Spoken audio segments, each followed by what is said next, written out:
Hello, everyone. Welcome back to another episode of the MSNS podcast. My name is Ryan Lim. I'm going to be incoming Junior 1, or I am a Junior 1 now.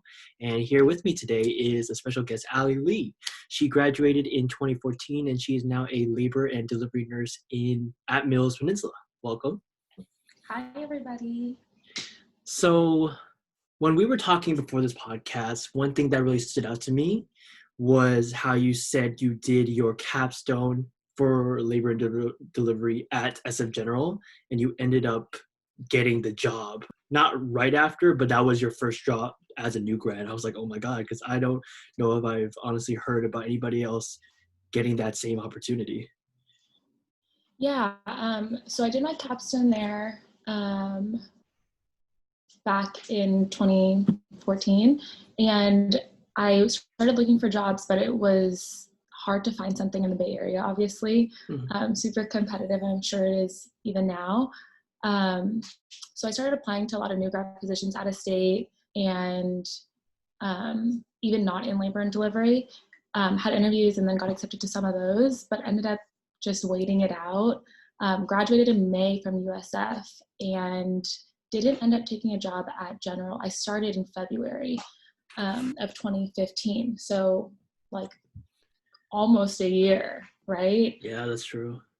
And when I started there, I actually was thinking about it this morning. I actually started as a per diem. So at city and county jobs at SF General, they usually start you off as a P103, which is a per diem position.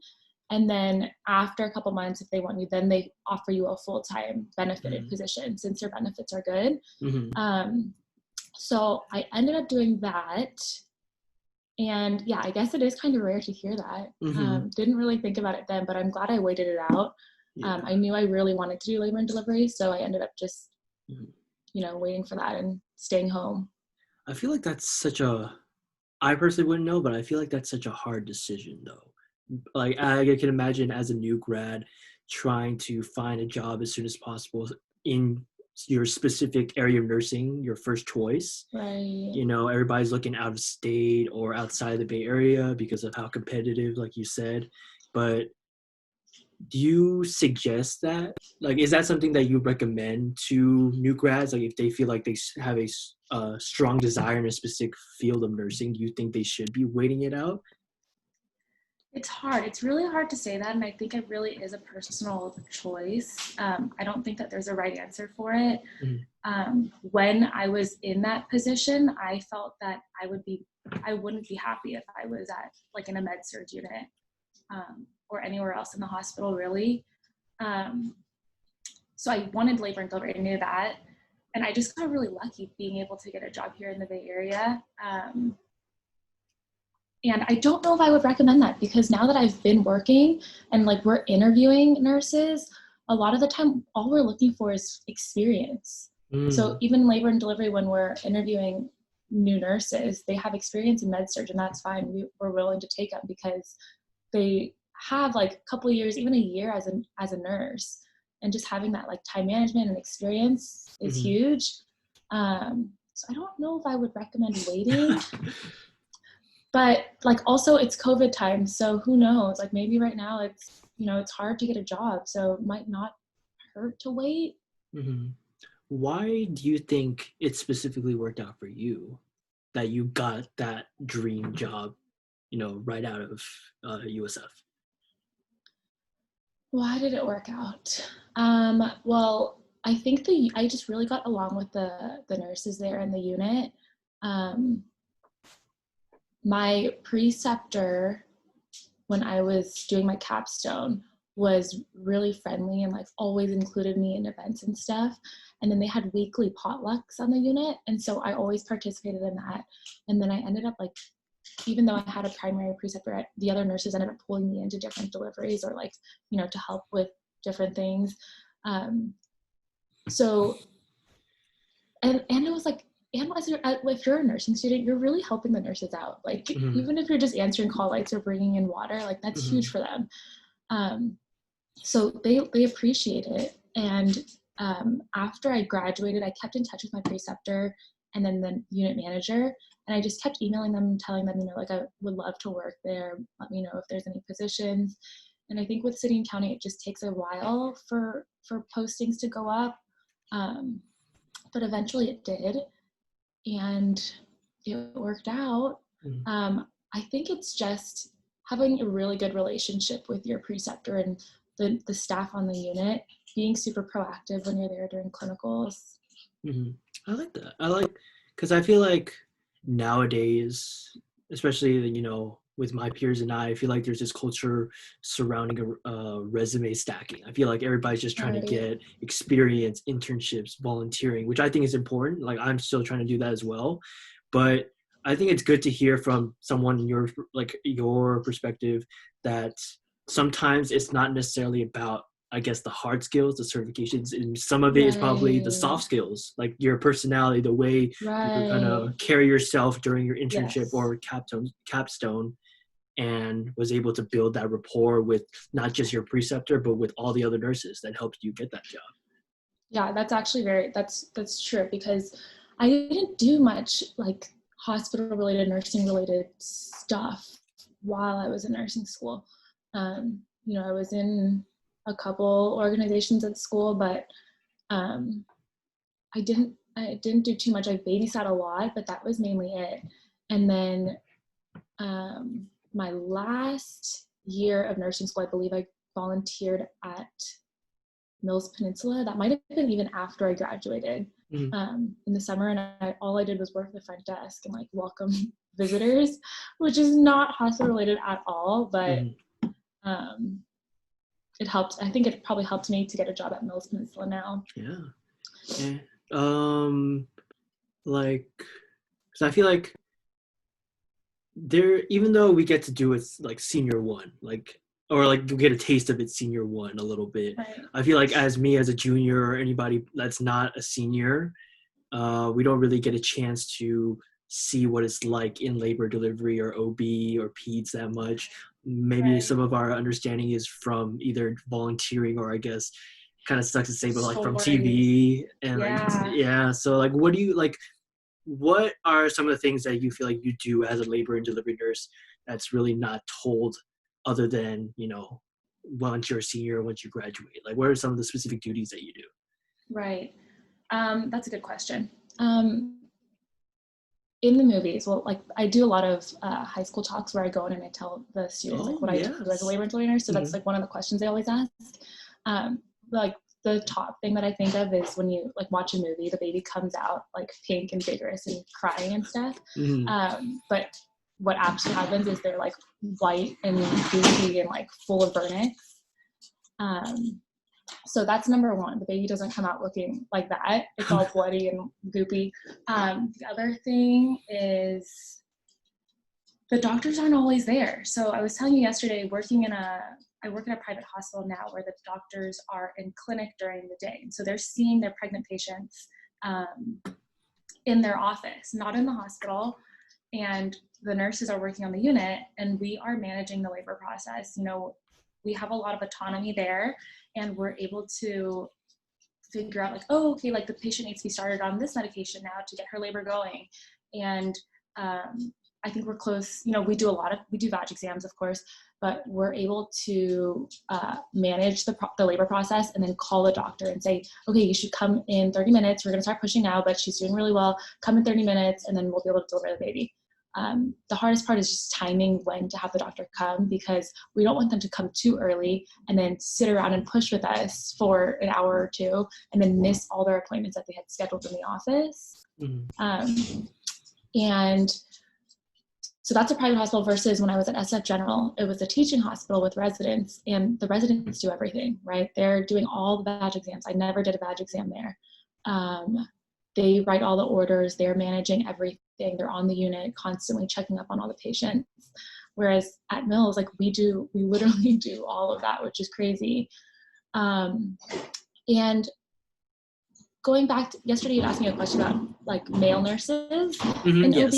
And so I actually think that it would be a huge benefit to have more male nurses in labor and delivery, because it's a different perspective, right? Like you guys have I think that it would help also with the dads, like being able to support the dads, as well as the mothers, of course, but being able to teach the dads in a way that maybe we can't, or connect with the dads in another way to get them more involved during the labor process. So that would be interesting to see. We don't have any male nurses on our unit currently in labor and delivery. I feel like for me though, when you were talking about like the dads and like maybe we can establish connection that maybe you guys couldn't, my concern, or what I've heard from the concerns of other nursing students who have been through their OB rotation, is that it's actually some of the dads that are uncomfortable with male nurses being there. Yeah. Huh. Never thought about it like that. I guess I could see that. We have a lot of OBs that are males. I think nursing students are a little bit different. If you're the nurse, you have experience, you're in there, you're the one taking care of them. That's true.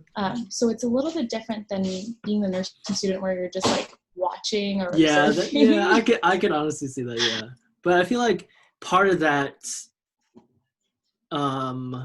just knowing as a male nursing student that there's a good chance that you might not see a birth or you might not get that much experience. I feel like hearing those stories as me like being a freshman, like it already cuts off labor and delivery from like my interest at all. Like I hate, like I don't want it to be that way, but I feel like even before I get to know anything or build interest about it, it's already out of my train of thought, because I guess that's like it's just like it's like a thing. Yeah, it's a thing between like the male nursing students where you like we don't, I guess generally we don't like consider labor and delivery because of that. Right. I could see that. And it is hard because during the clinicals you're on the unit for maybe 6 days, and then you're at sim maybe for a couple of those. So it is hard to not only witness a birth, but then to get the feeling of what it's like to be a labor and delivery nurse. So yeah, that's hard. Sorry. No, it's okay. Yeah, there's no, I mean, watching Grey's Anatomy and like movies and stuff does not do it any justice. It's so different. And I think that it's like that like that with all units. Do you have like a specific story or like a turning point where you where it opened your eyes up to like, wow, this is so much more than what you learn in the classroom and what you see on TV? Like, whether it's like the first birth that you helped deliver, like do you have a specific story that you keep with you and maybe tell others? Yeah, there's a lot there. When I was at SF General, we had a very different patient population. And those patients, like I would come home like heavy hearted, like, and I had a journal where I would just write about it because it was like emotional. It was super emotional. Like one of the patients, we had a lot of patients from jail who would come in, and they would be handcuffed throughout the whole time they're here with us. And then there's a sheriff who comes with them from jail, and they're like just standing there watching, and they won't leave the room at all. And then sometimes it's like, okay, they're not a risk to us, like please just give us the privacy that we need. But then other times, like we've had patients try to like smuggle drugs in and out of jail through like with visitors coming into the hospital to visit them, like hiding it in the vaginal cavity, and like, so it can be very different, not only from jail, but then we have a lot of patients who are homeless who come in, didn't even know they were pregnant, and then come in for delivery. Wow.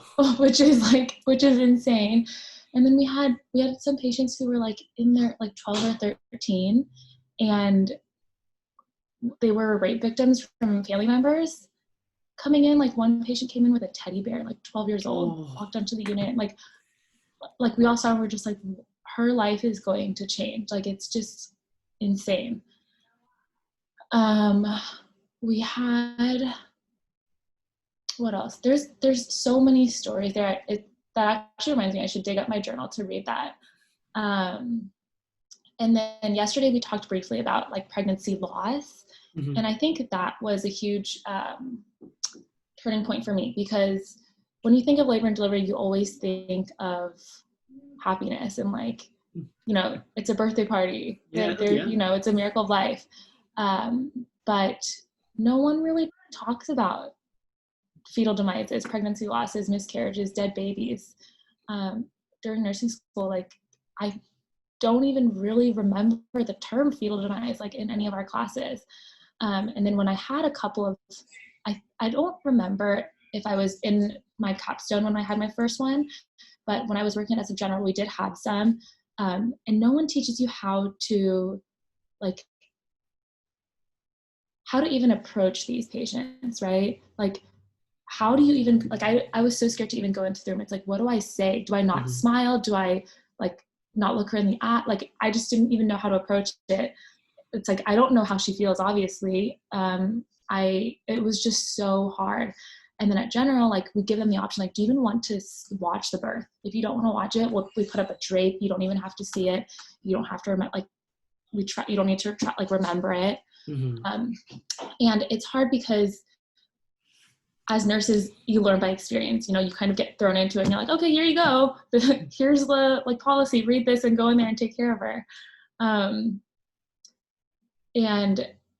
it's hard because if you're a new nurse and you've never had to take care of somebody like that before, you don't even know what to say, let alone like when you deliver the baby. It's like, it just is so, like the emotions in there are just so different that there's like no way to describe it, right? Like normally the baby's like has like muscle and is crying and is pink and is warm, and then when you have a baby that's not living anymore that comes out, like it's cold and it's limp and it's just like, it's so sad, and the parents aren't ready to hold the baby, right? But you're not, like for me it's like I don't want to leave that baby alone.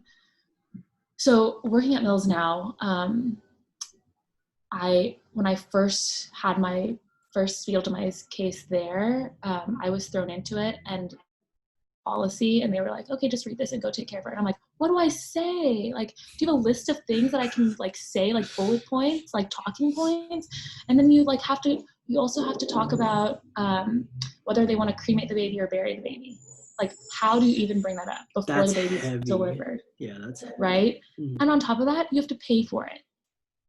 You have to, like the pay, you know what I mean? It's like the parents have to pay for all these things that are like, it's ridiculous. And then they'll ask like, oh, like, how do I even tell my friends that I lost a baby? And I'm like, oh, are you kidding? It's like things that we totally do not think about. And I don't know, I wouldn't say that nurses get jaded from it. I just think that as we see it more and more often, it doesn't hit us as hard anymore. But it's so important to like have empathy for these patients, right?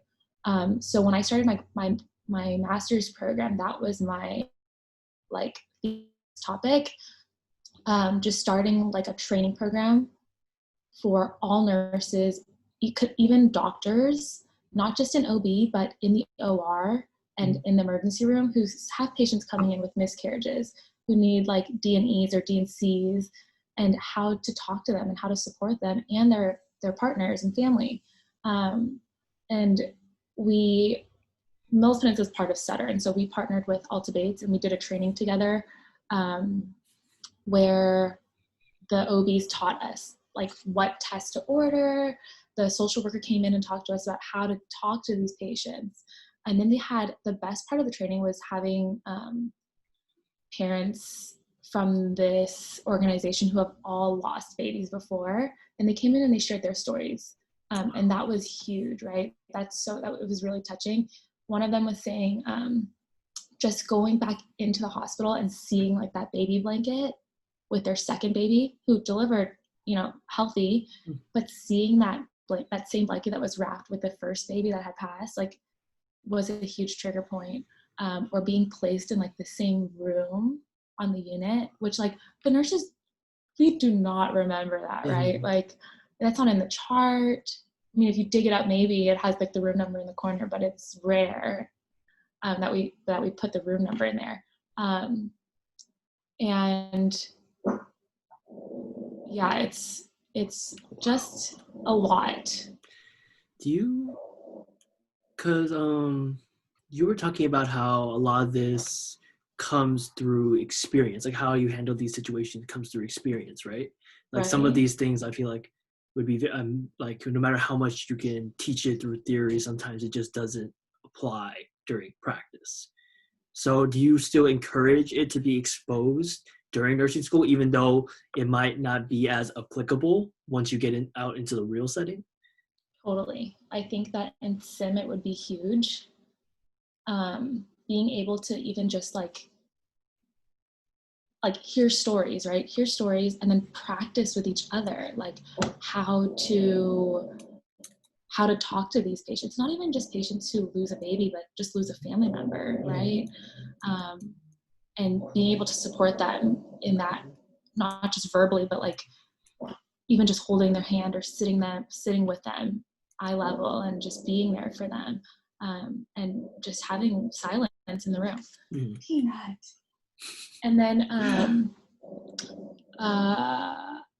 we also did a sim where we did like just practicing with each other how to talk to these patients, and then we did one where we, for memory making for these patients, we do a lot of picture taking and stuff with the baby. And so we practiced with a little doll, like having the parents like involved and then holding the doll.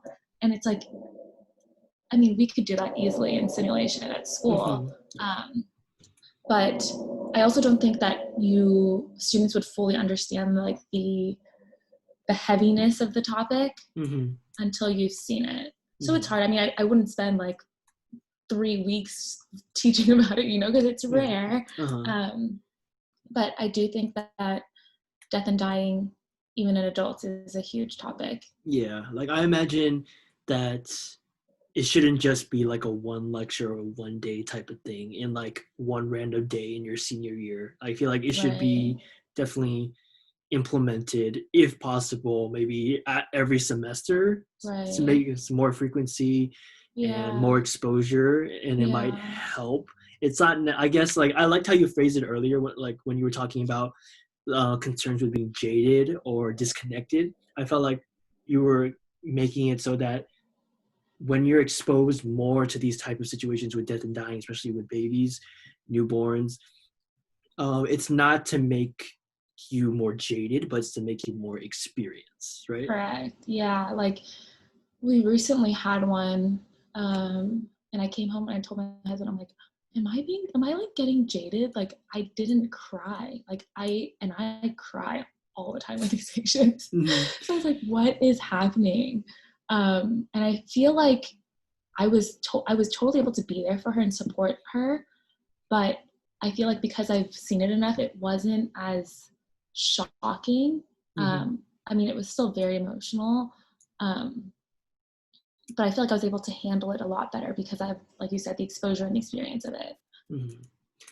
Yeah, I think it's very important that we talk about these like hard topics, because I think like we might, I guess it's easier to understand or like to recognize the cons maybe as a junior or senior and beyond, but maybe for like the freshmen and sophomores who are watching this and they have like a desire to get into labor and delivery, like I think it's important that yes, it's you get to see the miracle of life, you get to focus on all the pros, but I feel like you need to at least listen to the cons, know what you're getting into, because it might help you handle it better, or maybe ease some of the symptoms of burnout if you're not just directly thrown into it without any warning. Yeah, that's true. That, I mean, not just pregnancy loss, but we have so many like CPS cases that happen. Can you what's CPS? Child Protective Services, where like the parents don't want the baby, right? And then they deliver, and then we have the adopting parents next door, and we bring the baby over to the next room so that they can start bonding. Or if they don't have the parents ready, then the CPS picks the babies up to go to foster care. So that itself, there's a lot of things related to OB that are not talked about in school, like you said, and like super taboo subjects, like pregnancy loss, postpartum depression, and it's okay, it's normal. Yeah. But you were mentioning, because I feel like I was yesterday when we were talking, I was kind of pushing the cons more than the pros. But there's definitely, but then you were kind of taking a step back, saying like, like that's not the majority of cases, Right. I was like, oh It's yeah, so true, true, rare. true, yeah. Right. Like I think our hospital, we deliver maybe 1,500. I could be totally off, but I think we deliver about 1,500 babies a year. And out of a year, we Wow. get maybe 12 fetal Hmm. devices. So Hmm. it's rare, but they happen. How has your experience changed since COVID? Because I imagine that, as much as we want to think COVID's going to just one day just stop, I imagine that all of us are like, once we graduate, we're going to be dealing with COVID in some shape or form. So how has Yeah. that changed your experience as a labor and delivery nurse?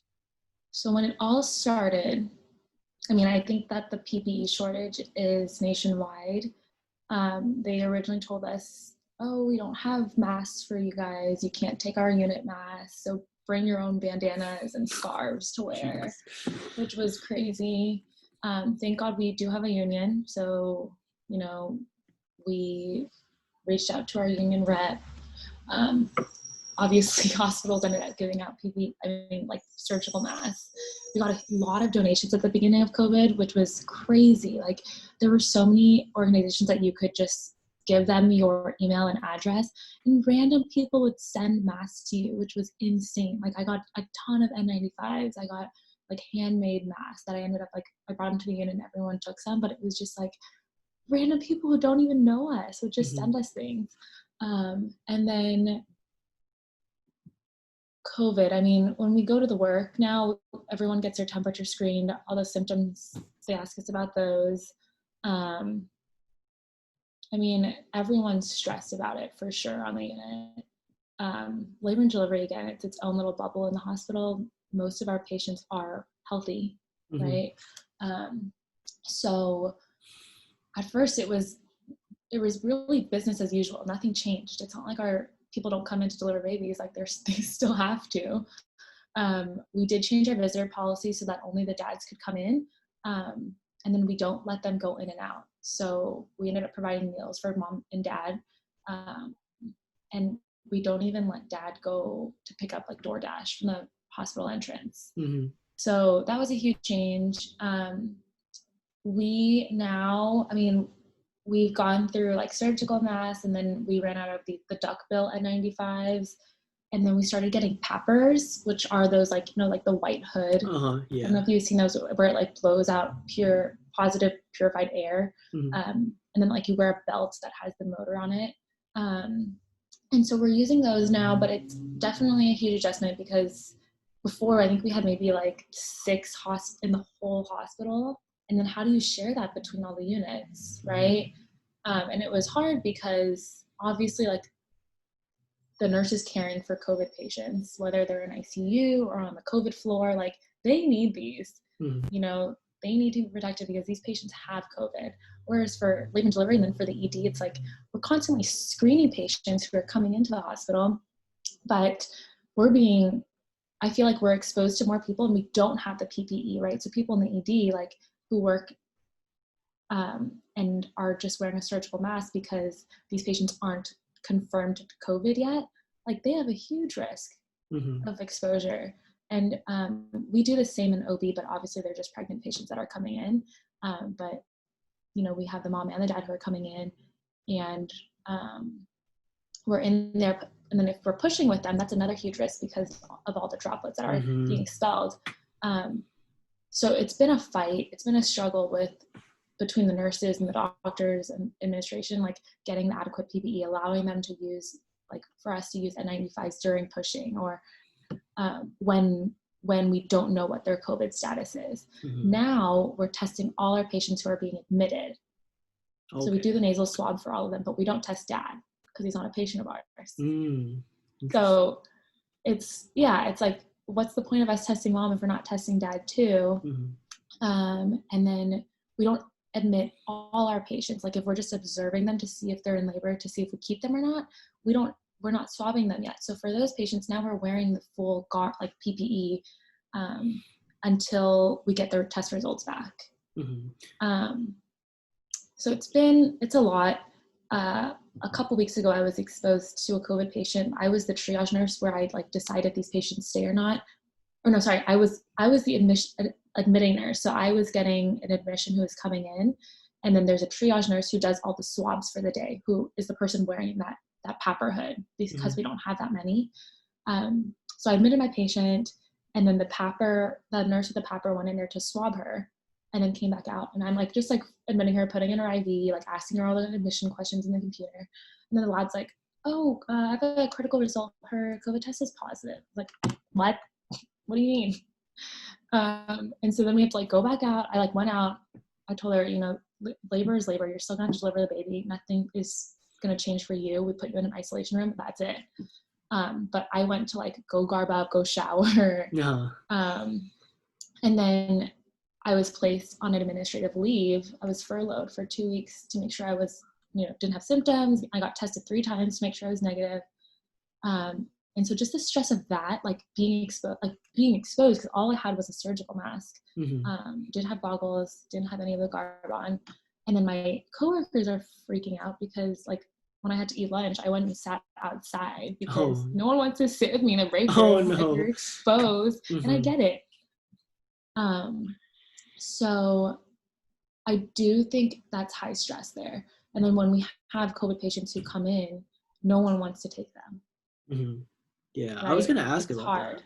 Yeah, because I feel so like... we have a rotation list now where you just like, everyone writes the date that they took care of someone and it always goes to someone new. Okay, yeah. I was going to ask about that because when you were describing your duties, like during this time of COVID, I'm thinking like, if I was in your situation, I would, of course, want to be as professional as possible, treat everyone the same.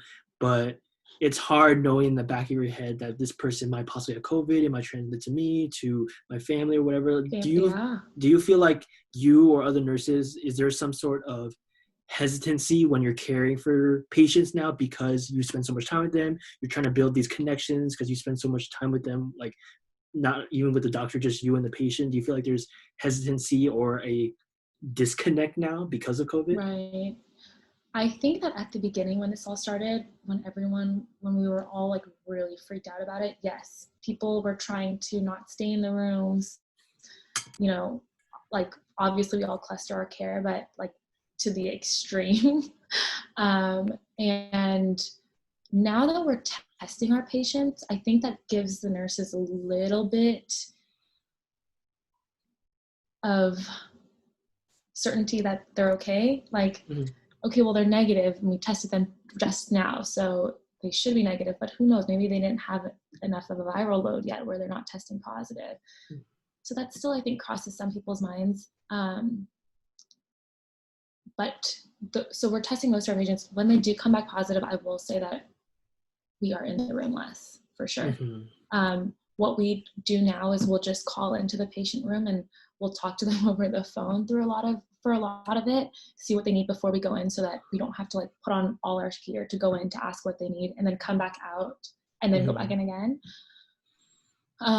So that's hard. And then with the COVID positive patients, they don't get a visitor now. So that's hard as well because then they're by themselves. And like you said, COVID's going to be around for a while. So I'm sure things will keep changing, but it's tough. It's tough. And, I feel like we're all trying to adapt to the situation, but I imagine it's kind of hard for the students too, like the incoming students, because they're coming in, because I guess, during high school, even me, like during high school, we're all expecting when we get out of nursing school to have so much patient interaction. That's why we chose nursing, right? Because we get more interaction than doctors. But now it's gonna be different whether we like it or not. Yeah, I can't speak to other units at all. So I don't really know what it's like on other units. I mean, I think we're testing all our admissions in the hospital now. So if we know they're negative, I don't think that affects patient-nurse interaction at all. But when they're positive is when it gets tricky. I mean, even before though, if they had C. diff or something, Mm-hmm. or TB, like any kind of precaution makes it always a little bit harder to don all our PPE and then doff. So I don't think it's just because it's so new that no one knows anything about this crazy virus, right? I mean, we know stuff, but we don't know everything yet. I hope that it gets better. I think it will. It will. And then with the vaccine, and as we all are getting used to this donning and doffing stuff, everyone will get more comfortable. But yeah, I totally agree. I think nursing students, it's tough. Like, how do you not, I mean, just not being able to go into the hospital and like have all those hours you're supposed to have is really hard. I mean, simulation it's great, but it does not take its place at all. Yeah. Do you think that, because right now I feel like maybe it's not explicitly said, but I feel like amongst the general consensus of nursing students is that, whether it's the hospital or USF administration itself, they're kind of shielding us from COVID in a way. Like they still want us to go to like hospitals. They're trying to get us into clinical, but there is like, I think a lot of us are worried. A lot of them are worried because we're so inexperienced. Do you agree with that we kind of should be shielded, or should we be even kind of be thrown into it a little more so that we can be more experienced?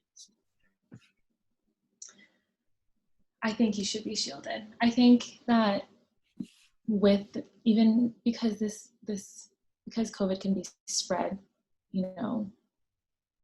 I think that it's really important to have experience putting on even an N95. Like we have so many nurses who have worked for 20, 30 years who still put on an N95 incorrectly. Really? And that's a risk to expose yourself, right? Like, the wire that's on top of the mask, like some people pinch it before they place it over their head, and you're not supposed to. You're supposed to like smooth it over your nose so that it like molds over your face. And not only that, I mean, not just like inexperience putting on your PPE, but then like the hospitals don't even have adequate PPE. So I feel like as a nursing student, like the hospitals, you're not one of that, you're not a hospital employee. Like they're not going to give you all the PPE that you need. So then you just won't be able to go into those rooms. Yeah. But at the same time, I mean, maybe they can just place you on units where it's all COVID negative. So I don't know. I think it's a really tough call because there's so much uncertainty in the hospital and in nursing education that it's making it hard. It's hard. It's a hard call for sure. Yeah. Because I feel like I'm kind of speaking more for maybe some of the freshmen or incoming sophomores, because that's, sophomore 1, sophomore 2, that's when you start your clinical experience. That's kind of sometimes where you find like not just why you chose nursing, but where nursing chose you. And then I kind of feel bad that some of them or most of them might not get that opportunity. Like me as a junior one, I am kind of sad that I'm not going to be able to go to the hospital setting, like inpatient or outpatient for psych. Well, I think I will be, but it's just limited. Right. So I think with everybody having these limitations in certain semesters, I feel like a lot of people might have missed an opportunity to find a true passion. Like what if you never thought, like you said, like you never thought about OB before, you were just thinking about peds. I want to go in peds, but then you went into OB and you liked it. What if senior ones now don't get that chance to be an OB and they never would have known that this would have been what they were doing for the rest of their lives? Yeah, that is really hard. And I think a lot of that is up to the professors and the nurse educators to really kind of try to give like a real life experience virtually or through sim. It's hard. It's hard. I don't even know. I can't imagine what it would be like to go through that right now. And not only, like you said, not being able to experience all of that and take it all in and be able to like have a choice in like what department you want. But having everything virtual is really hard. And like you said, with nursing, that just doesn't cut it. It doesn't do it justice. I don't. And I don't know how, like, what could help it. Mm-hmm. That is really hard.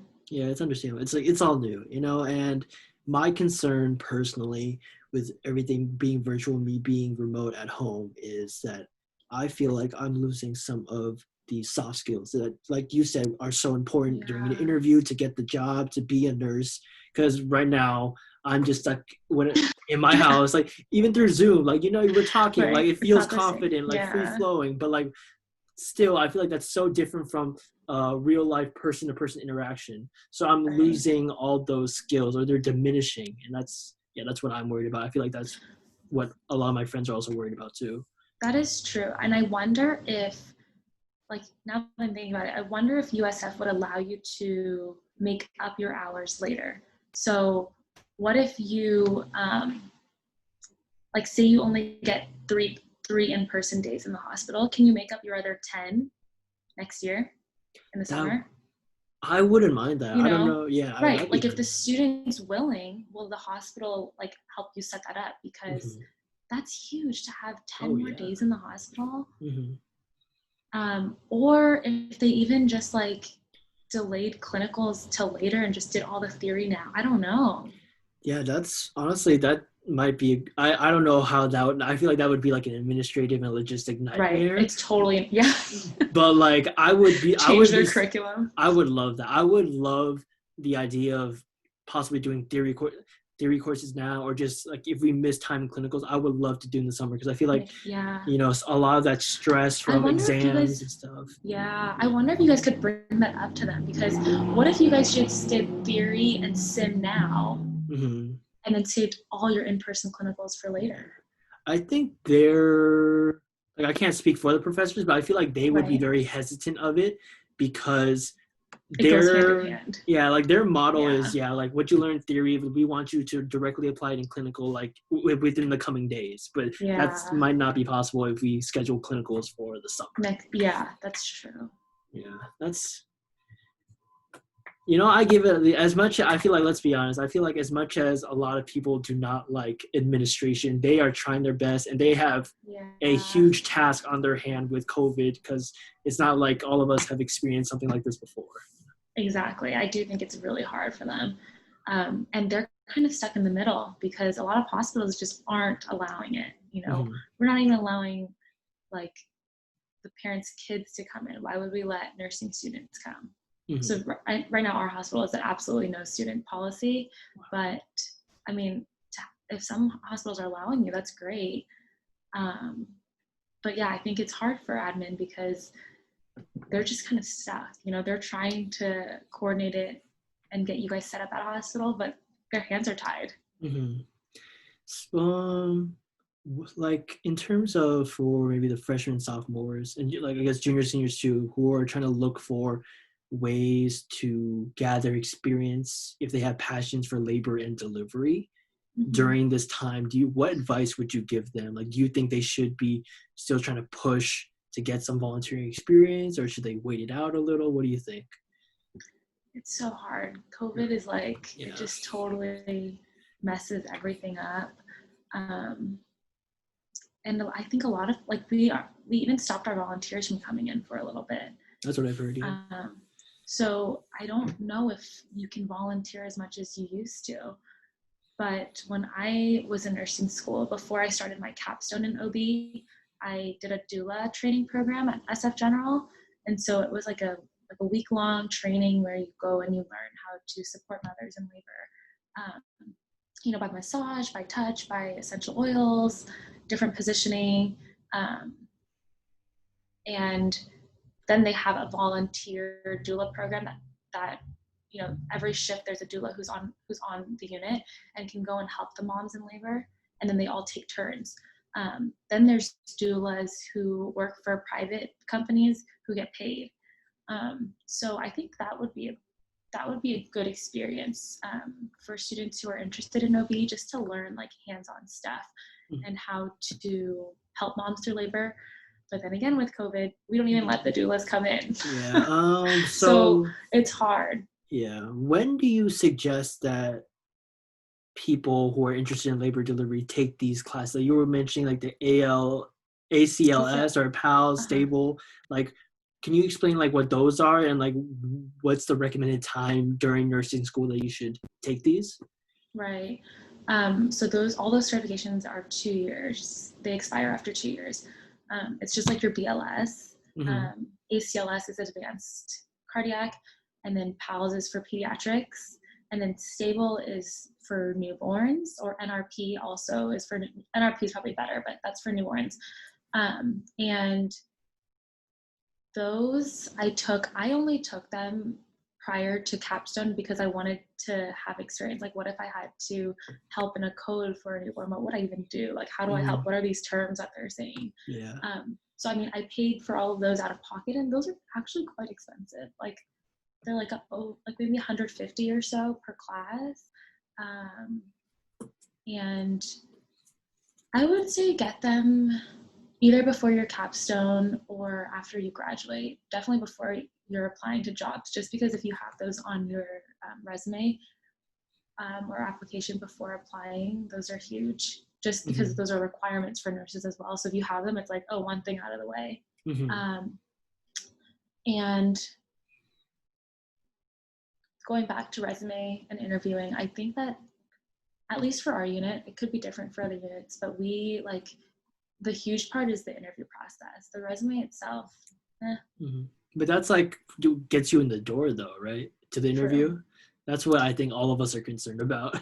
Yeah. And you know how we, like, I mean, when I was in nursing school, they always said, like, you have to know somebody, like, which is huge, because if we push, like, if someone just sends your resume to the manager, like, that itself gets you an interview. So I think that keeping in touch with all the nurses that you work with really is a huge benefit. Do you feel like so do you think it's not just capstone, but like right now, junior year, sophomore year, we should be continuing to build this rapport and connection with nurses and try to somehow keep in contact with them like throughout the years? I think it would be beneficial, but I don't know how that would work. It would be, like, you don't want to seem like fake and just, yeah, that's like what trying to get to know them like that.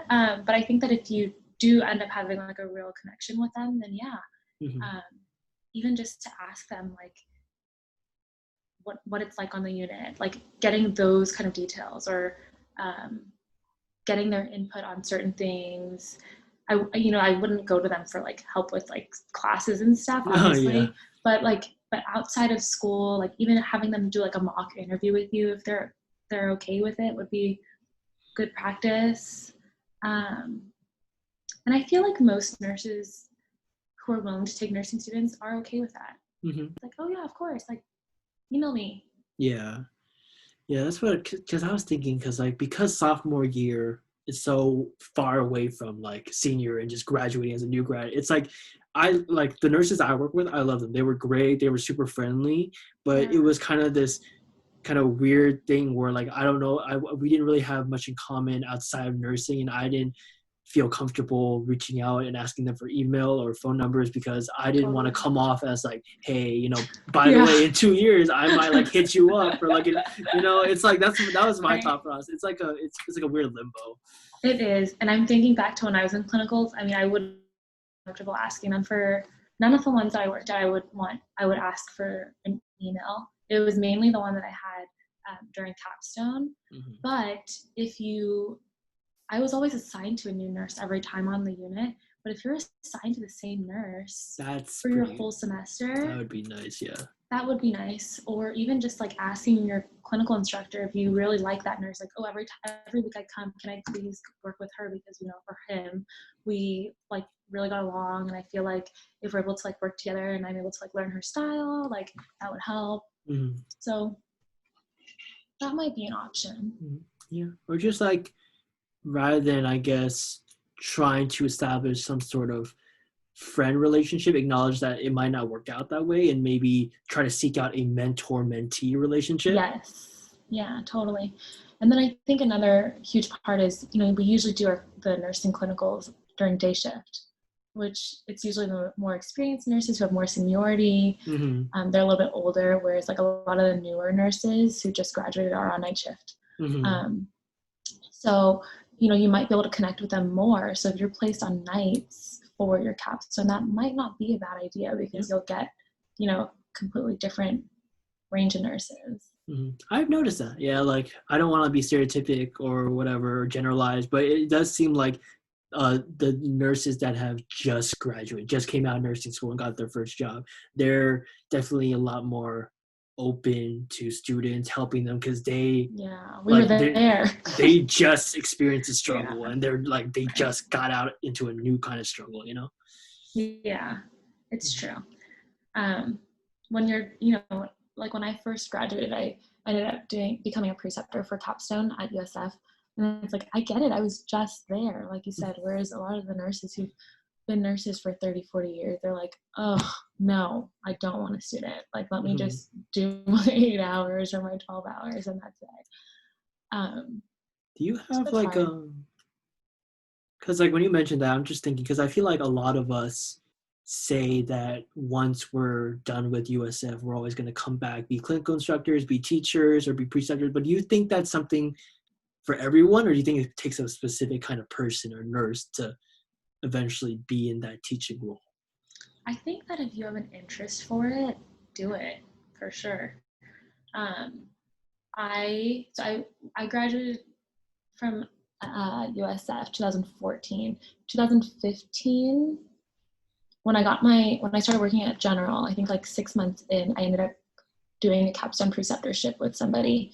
And after that, USF had my contact info, and so they were like, oh, do you want to clinical instruct? So then 2017, 2018, I was a clinical instructor for OB, for senior ones. And so I did that for 2 years.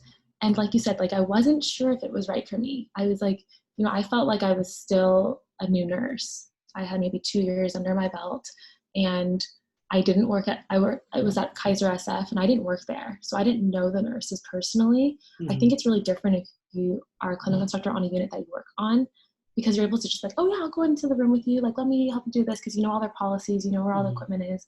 Whereas as a clinical instructor, sometimes you're just like, you're kind of out of place because you're with your students, but then the students go with the nurses, and then you're just kind of like, okay. How do you like establish that balance between being a nurse and being a clinical instructor? Like, do you have specific, like, does that mean you work less as a nurse, or do you just stack the clinical instructor times on top of your already busy schedule as a nurse? Yeah, you stack them. Oh, because okay. once you sign your contract at your hospital, like I'm a 0.8. So I was at Mills Peninsula when I was a clinical instructor at USF, but I'm a 0.8 at Mills, which means I work 8 days in a pay period and 8-hour shifts. Okay. So out of 2 weeks, I work 8 days, and I work 8-hour shifts. So, and when I got hired at Mills, I was evening shift. So I was 3 to 11 p.m.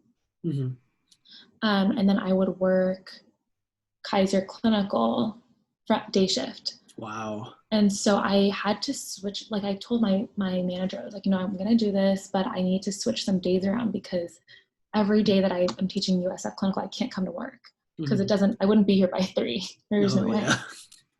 I would really be cutting clinical short. So then I switched my days around, and it's only like a 15-week semester, right? Yeah. So I ended up, and I worked, I believe it was like a Monday clinical, so I worked every other Monday. So I just had to switch half of my Mondays to work like another day. And so usually if your director is like okay with it, it should be okay to like switch your days. But yeah, it's your work. And then I was working 5 days a week technically with the USF. Yeah, that's true. But it really allowed me to like realize I wanted to do teaching. So then after 2 semesters, like I enjoyed more of the debriefing and the post-conference more than the clinical itself, because I felt like I was like able to like talk to the students, whereas during clinical, like you're usually with your primary nurse and in the room. So after the 2 clinical or semesters, I decided to go back to school because I was like, I just don't feel like I have the tools I need to like educate the way that I want to. And so that's what made me go back to get my master's. And that was 4 years after I had graduated USF. But do you feel like, you said you felt like you wanted to go back to school to like gather the tools, learn more things that would benefit the students when you're teaching. Do you feel like that's required? Because there's always some confusion for us nursing students where like if we want to teach, does that require us to get to be in grad school or to get a doctorate, things like that? Because we're all confused about that a little bit. Well, I am personally. So clinical instructor, you don't need anything extra. You just have to be an RN. And then for nurse educators on the unit who are educating like RNs on a unit, they also do not have to have anything extra. I believe at Kaiser, like I've looked at several positions, and Kaiser said that you have to have 3 or 4 years of experience in that unit before you can become the educator. Whereas like at Mills, I think you have to have your master's. So I think different hospitals require different things.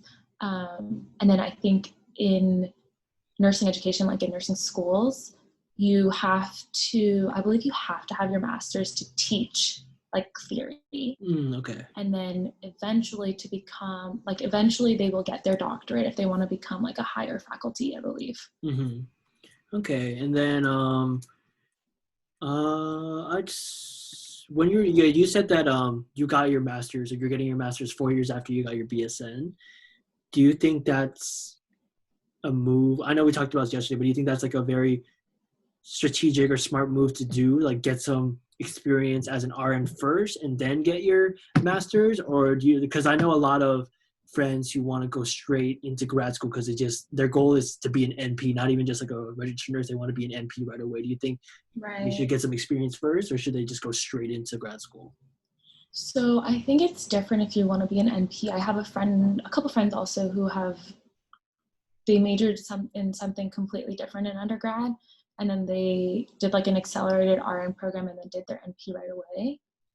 I think if you know you want to be an NP and you want to work in a clinic, it's a different kind of nursing. You don't really need bedside I mean, it would be helpful, but you don't have to have bedside experience to be in the clinic office setting.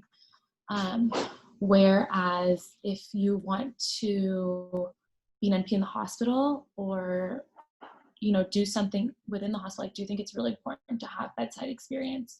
My cousin wants to become a CRNA, and for a lot of those programs, you have to have a certain number of years in either the ICU or in the ED, I believe, before you can even apply to those programs. So he's been in med surg for 2 years, and now he's leaving his job to move to another hospital because they're offering an ICU position. So then he'll stay there before he can even apply to the CRNA. So it's hard, but I do think that having RN experience is good just in terms of like understanding what it's like what the unit is like, how the unit works, and what their responsibilities are. How was that? I know we talk a lot about what's that transition like from school to nursing, like to real world nursing, but what is that transition like going from bedside registered nursing back to school? I feel like that's something that I'm a little worried about too, because I can't imagine myself, working those shifts, having a little bit more independence, not worrying about studying slides, and then going back to something like that. Yeah. I also think it depends what kind of program you're going into. I think if you were to do like a CRNA, I think it's really intense. Probably, it's going to be really intense. NP probably also really intense. For me, I went back to get my master's in nursing education. Not to say that it wasn't intense, but I feel like I was able to pick my own topics, right? So like at the beginning of the 2-year program, they told us to pick a topic that we wanted to work on. It would be better if you could pick one topic to work on throughout the whole program. If not, it's okay. You can just do different things. So I had chosen the pregnancy loss, and then every assignment that we had, I would cater it towards that topic. Okay. And so in that sense, it's not like I had to study slides. I was creating curriculum, creating a lesson plan, doing research, and then writing my thesis on it. So I think it's a little bit different, but going back in and like reading textbooks was no fun. And then I think after nursing school, like you have pretty good time management. Like after you have to like study for all these tests and do all these assignments with clinicals, like we all have pretty good time management. But then having that with like working a regular full-time job, I think you get even more experience with that. So handling like grad school, I feel like it was okay. And mine was online, so I didn't have to waste any time like commuting in. So that was helpful. Did you work at the same time, or did you like, okay, because I'm also confused about too, because I'm kind of worried, like, do I have to like completely like quit my job or be on like Right. extended leave just to go back to master's? And if I work at the same time, is it going to take me longer to get my master's because of that? Right. It's So we had some students in my cohort who did take a little bit longer because, everyone's in a different point in their life. Like they had kids and they needed to help their kids with school, and then they had to do their own schoolwork, and they had to work their regular job, and then they had to like, take care of their kids at home and cook and clean and all that stuff. So I think it's different for everybody, which is why I wanted to do it earlier than later. And I would just do it after work, like you said. I have a friend who ended up going back to a coworker who went to NP school while we both worked our .8 at Mills, and she had to take a lot of PTO days or like apply for vacation days when she went to her clinicals because it just didn't work out. Like she couldn't switch all the days she needed, and it was hard. Like she emptied out her PTO bank. She couldn't really go on vacation because it was school and then work. And then I even asked her, I was like, why don't you just like take a leave completely and then just do school and just finish it? And she was like, well, no, because I need the money to pay for school. So it's a balance, and everyone has their different needs. That's true. Yeah. And maybe as I see we're getting towards the end. And maybe as a closing statement, can you give the viewers, whether they're freshmen, sophomore, junior, senior, can you give them some advice for the aspiring labor and delivery nurses out there? Yeah, for labor and delivery nursing. I think just for nursing in general, I think that nursing school it seemed like the worst thing ever. And it was like so long and so hard. But I mean, if you have your support group of your nursing friends, like you'll get through it. And I mean, I still keep in touch with all my nursing school friends. And when you're a nurse, it's just so different. It really isn't like nursing school. So just get through the 3-4 years of pain. And then when it's actually really fun. I mean, once you get I remember going into clinicals and it was so nerve-wracking every time. Like, you want me to put in a Foley? What do you mean? Like, I was always so nervous, or even in the LRC lab and stuff like that. But once you have like bedside experience and you're a nurse and you're practicing on your own and you don't have like a professor watching over you, and it gets so much easier, and you get to create your own flow and how you want to be with your patients, and it's a lot of fun. And honestly, nursing is a great profession. I love my job. Like, you get to travel, you get to work, you get to pick your own schedule, and it's good, good pay, good benefits. I love it. Well said. Thank you very much again, Ali. We really appreciate your time. And Thank you. Thank you.